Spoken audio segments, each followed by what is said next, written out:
Vamos a desarrollar ahora algunos métodos para medir estas características que nosotros hemos visto y hemos asignado tolerancias. Para medir el espesor del diente, la forma más elemental de realizarla es con un instrumento muy similar a un calibre pie de rey, como vemos. El instrumento responde a las características de un calibre pie de rey, solo que en este caso tiene dos escalas, una escala que vemos aquí de forma tradicional a lo que sería un calibre pie de rey, y tiene una escala transversal que tiene una particularidad. La parte móvil de la escala es una leva que, cuando está enrazada esta leva con el extremo de las puntas fija y móvil de la otra escala, la escala vertical indica el valor 0. O sea, cuando esta superficie de la leva móvil de la escala vertical se enraza con las dos puntas de la escala horizontal, la escala vertical indica el valor 0. Y esta escala se utiliza para lo siguiente. Se coloca aquí el valor de la altura de la cabeza del diente, que en general, habíamos dicho, coincide con el valor del módulo. Por eso, muy frecuentemente este calibre se lo denomina calibre de módulos, porque en esta escala se fija, se ajusta, no se mide, se ajusta el valor de la altura de la cabeza del diente. De tal manera que queda determinada la distancia entre la punta de esta leva y la punta de las puntas de medición del instrumento, el valor de la altura de la cabeza del diente. Habiendo fijado ese valor, se logra que las puntas del instrumento apoyen sobre el diámetro de referencia, que es exactamente donde se debe medir el espesor del diente. Por lo tanto, esta escala y esta leva simplemente sirve como apoyo al instrumento, ajustando acá el valor de la altura de la cabeza del diente para que las dos puntas del instrumento que va a medir el espesor del diente apoyen sobre el diámetro de referencia sobre el cual se debe medir el espesor del diente. De tal manera que sobre esta escala se mide directamente el espesor del diente. Este instrumento tiene todas las limitaciones que tiene la medición con un calibre, o sea, no es una medición de elevada exactitud, por lo tanto, no se recomienda medir en aquellas ruedas dentadas que tiene intervalos de tolerancia demasiado estrechos, que escapan a la resolución de este instrumento, porque la medición no es lo suficientemente exacta. Además, tiene algunos inconvenientes de orden práctico, al menos dos de ellos. Uno de ellos es que el apoyo es un apoyo relativamente inseguro. Estamos apoyando el filo del instrumento sobre dos generatrices, una en cada flanco del diente, haciendo que el apoyo no sea lo suficientemente seguro, aumentando la incertidumbre en la medición. Y el segundo inconveniente es que cualquier error en el diámetro exterior de la rueda repercute en la definición de la altura de la cabeza del diente. Por lo tanto, antes de ajustar el valor de la cabeza del diente en la escala vertical, debemos medir el diámetro exterior para verificar que el error del diámetro exterior está dentro de valores admisibles que nos permita ajustar adecuadamente el valor de la altura de la cabeza del diente en la escala vertical. Esas dos cuestiones limitan muchísimo el uso de este instrumento, restringiéndolo solamente a la medición del espesor del diente en aquellas ruedas dentadas de baja calidad, consecuentemente de intervalos de tolerancia del espesor del diente relativamente grandes.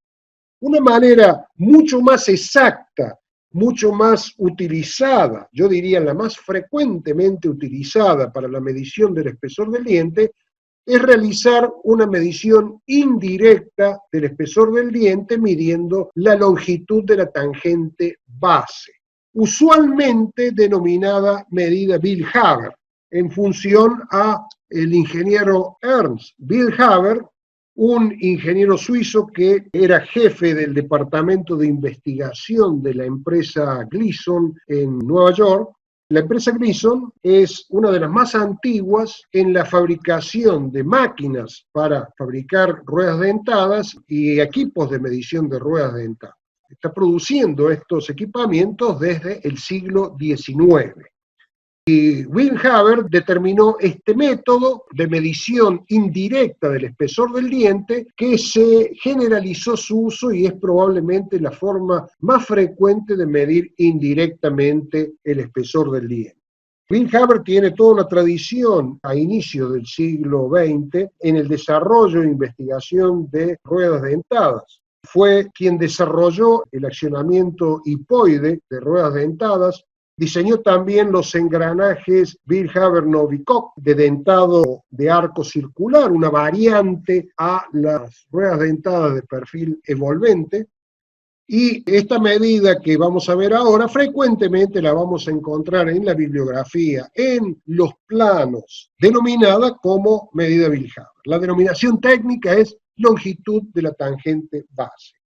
Y aprovecha las condiciones en que se define y se genera el perfil evolvente en una rueda dentada, midiendo la distancia entre dos tangentes a dos flancos opuestos de dos dientes diferentes, midiendo en definitiva en este esquema la distancia entre el punto A y el punto B, aprovechando las condiciones en que han sido generadas estas dos generatrices del perfil del flanco del diente que responden a curvas evolventes.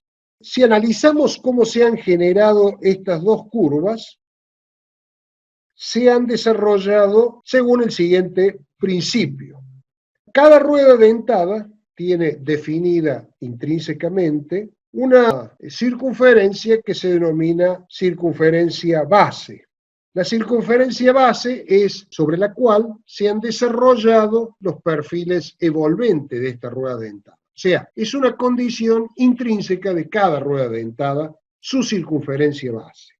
Si sobre esa circunferencia base, que físicamente no existe, no está materializada en la rueda dentada, hacemos rodar sin resbalar una recta, o sea, rodar sobre esa circunferencia base sin producir desviaciones a lo largo de esa recta, desviaciones laterales, el punto A de la recta trazará curvas evolventes y el punto B también.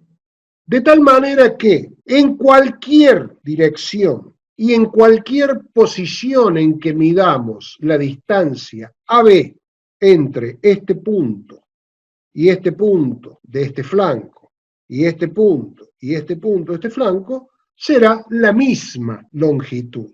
De esta manera facilita enormemente la medición de la dimensión W, que es la longitud de la tangente base, con elementos relativamente sencillos, por ejemplo, con un micrómetro con sus puntas particularmente adaptadas en forma de platillos para permitir entrar con esas puntas en los vanos de los dientes y medir la dimensión W independientemente de la posición en que coloquemos los platillos, siempre que estén tangentes a los dos flancos simultáneamente, en cualquier posición, pero los dos platillos tangentes.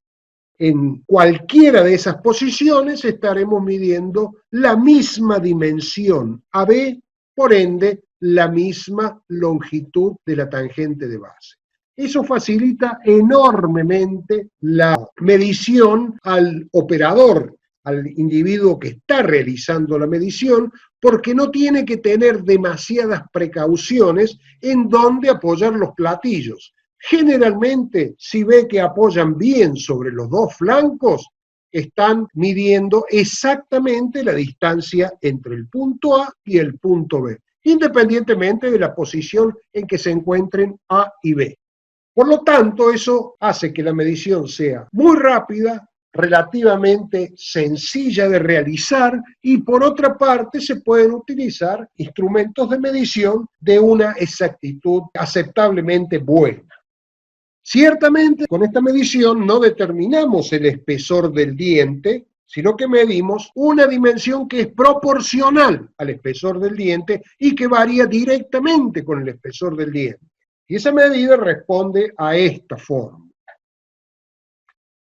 donde K es la cantidad de dientes que vamos a utilizar en la medición, que se calcula con una fórmula muy sencilla, que seguramente no va a dar un número entero, entonces nosotros utilizaremos la cantidad de dientes más próximo al número K que hemos calculado con esta fórmula, donde M es el módulo normal, alfa sub n, el ángulo de presión normal, Z la cantidad de dientes de la rueda dentada que estamos midiendo, X es el coeficiente de modificación del adéndulo en el caso de que se trate de dientes modificados, y alfa t, el ángulo de presión transversal. Esta es la fórmula general para todo tipo de ruedas dentadas cilíndricas, sean con dientes rectos o helicoidales, sean con corrección en el flanco del diente o no. Si son ruedas normales no corregidas, el segundo término se elimina porque X pasa a ser 0, no está corregido el perfil del diente, por lo tanto este término desaparece. Y si son ruedas helicoidales, tenemos diferenciado el ángulo de presión normal del ángulo de presión transversal. El ángulo de presión transversal es el ángulo de presión observado desde la perspectiva de la normal a la dirección del flanco del diente.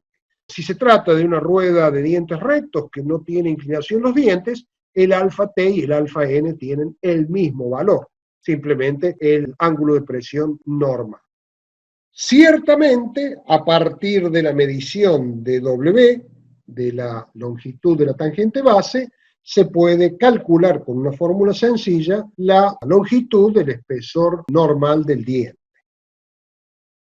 Acá vemos algunas fotografías y esquemas de cómo funciona la medición de la longitud de la tangente base con instrumentos sencillos, con un micrómetro, que es la forma más frecuente en que se mide esta dimensión.